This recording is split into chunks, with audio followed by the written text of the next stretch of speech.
آپ کے ذریعے لوگوں تک پہنچا سکے، پاکستان کے عوام تک، پاکستان کے غیور بہادر شجاع عوام تک، باوفا عوام تک پہنچا سکے۔ ہم یہاں آئے تھے جناب عمران خان صاحب کی جو بہنیں ہیں ان کے ساتھ اظہار ہمدردی کرنے آئے تھے۔ کل رات جو ہوا پاکستان کی تاریخ کی جو سیاہ ترین چیپٹر ان میں سے ایک چیپٹر تھا رات کہ کس طرح سے جیسے ایک فاشسٹ سسٹم ہوتا ہے جس کے لیے کوئی قانون اہمیت نہیں رکھتا، کوئی انسانی قدریں ویلیوز اہمیت نہیں رکھتی اور وہ بے تحاشا ظلم کرتے ہیں۔ کل واقعاً پاکستان ہمارے جن اسلاف نے بنایا تھا ان کی روح بھی شرمندہ ہوتی ہوں گی کہ یہ کن لوگوں کے ہاتھ میں، کن نالائقوں، انکمپیٹنٹ نااہلوں کے ہاتھ میں یہ ملک چلا گیا ہے۔ نہ ملک کی وقار کا خیال، نہ اپنا عزت کا خیال، نہ دوسروں کی عزت کا خیال۔ ہم یہاں آئے تھے اظہار یکجہتی کرنے کے لیے، اظہار ہمدردی کرنے کے لیے کہ آپ ظلم کے مقابلے میں کھڑی ہیں۔ آپ اس وقت پورے پاکستان کے مظلوموں کے لیے کوشش کر رہی ہیں اور جد و جہد کر رہی ہیں۔ آپ پاکستان کو بچانے کے لیے اٹھی ہیں اور پاکستان کو بچانے کے لیے کھڑی ہوئی ہیں۔ آپ اس وقت پاکستان کی سرزمین پر بسنے والی خواتین کے لیے بھی ایک رول ماڈل ہیں، نمونہ عمل ہیں کہ کس طرح ظلم کے مقابلے میں کھڑا ہوا جاتا ہے، سٹینڈ لیا جاتا ہے اور ہنس کے ظالموں کے مقابلے میں، مسکرا کے ان کے ظلم کے مقابلے میں مسکرایا جاتا ہے۔ یہ مسکراہٹ بھی یہ کہ تم کتنے چھوٹے اور حقیر ہو، تم نے ہمیں انتہائی کم تر سمجھا ہے۔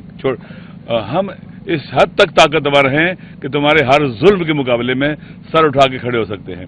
اس وقت پاکستان جن حالات سے گزر رہا ہے، آپ جانتے ہیں کہ جتنی بھی ترامیم آئین میں جو حالیہ مہینوں میں ہوئی 26ویں ترمیم اور 27ویں ترمیم، انہوں نے پاکستان کے پورے سسٹم کو ڈھا دیا ہے۔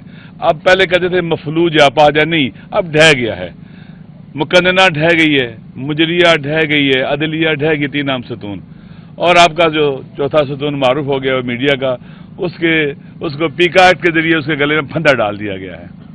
اب کوئی بھی پاکستان میں جو ایک جمہوری ملک ہوتا ہے، سیولائزڈ کنٹری ہوتا ہے، جہاں پر فنڈامنٹل رائٹس ہوتے ہیں، سیول رائٹس ہوتے ہیں، اب آہستہ آہستہ ان کو ختم کیا جا رہا ہے۔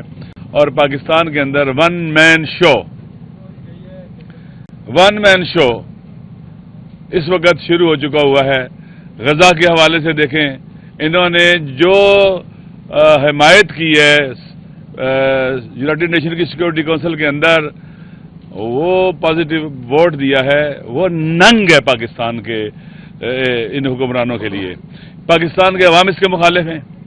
یہ ایک ایسا غلط کام کرنے جا رہے ہیں کہ یہ اپنے آپ کو تباہ کریں گے اور ہمارے پاکستان کو بھی تباہ کرنے کی طرف جا رہے ہیں۔ لہذا یہ ہمارا وطن ہے، ہماری مادر وطن ہے اور ہم اس کے ظلم کے مقابلے میں کھڑے ہوں گے، کبھی میدان خالی نہیں چھوڑیں گے، ہم مایوس اور ناامید نہیں ہوں گے۔ اللہ تعالیٰ موجود ہے، اللہ ہمارا حامی و ناصر ہے، اللہ مظلوموں کا ساتھی ہے، اللہ کہتا ہے کہ ظالموں کے مقابلے میں کھڑے ہو جاؤ۔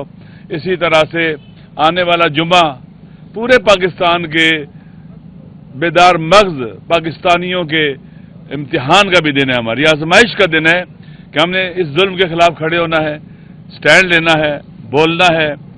بس میں آخر میں یہی کہوں گا کہ کل رات جو ہوا یہ نہ ہماری مشرقی تہذیب اس کو مانتی ہے، نہ انسانی ویلیوز اور قدریں اس کو مانتی ہیں، نہ ہمارا دین قرآن اور شریعت اس کو مانتا ہے۔ جو کچھ بھی کیا ہے انہوں نے جرم کیا ہے، ظلم کیا ہے، گناہ کبیرہ کیا ہے اور یہ عوام کی عدالت میں بھی جواب دہ ہیں اور اللہ کی عدالت میں بھی جواب دہ ہیں۔ شکریہ۔ بسم اللہ الرحمن الرحیم۔ مجھے دکھائے کچھ نہیں دے رہا، لائٹس ہیں، آپ کی بڑی مہربانی، دور سے آپ چلے آئے۔ ایک غلط فہمی اس ملک میں پھیلا دی گئی ہے کہ ایک آدمی ہے جو باغی ہے، اس کو ہر حال میں کنٹرول کرنا ہے، اس کی تمام قوت کو توڑنا ہے۔ یہ تصور غلط ہے۔ وہ آدمی اس لیے سمبل بن گیا ہے کہ وہ سختیاں برداشت کر رہا ہے۔ یہ لڑائی ایک آدمی کی نہیں، یہ 25 کروڑ انسانوں کی لڑائی ہے۔ جو بھی اس کے لیے قربانی دے گا وہ ہمارا ہیرو ہوگا۔ 25 کروڑ انسانوں کے اس ملک میں جب سے شروع سے ہوا تھا، پھر یہ ملک ٹوٹا ان کی عیاشیوں کی وجہ سے۔ آج جو حکومت قائم ہے زر اور زور کی بنیاد پہ، گولڈن گنز کی بنیاد پہ، لوگوں کا سکون چھین کے، لوگوں کا ووٹ زر اور زور کی بنیاد کے، بندوق کی طاقت پہ چھین کے،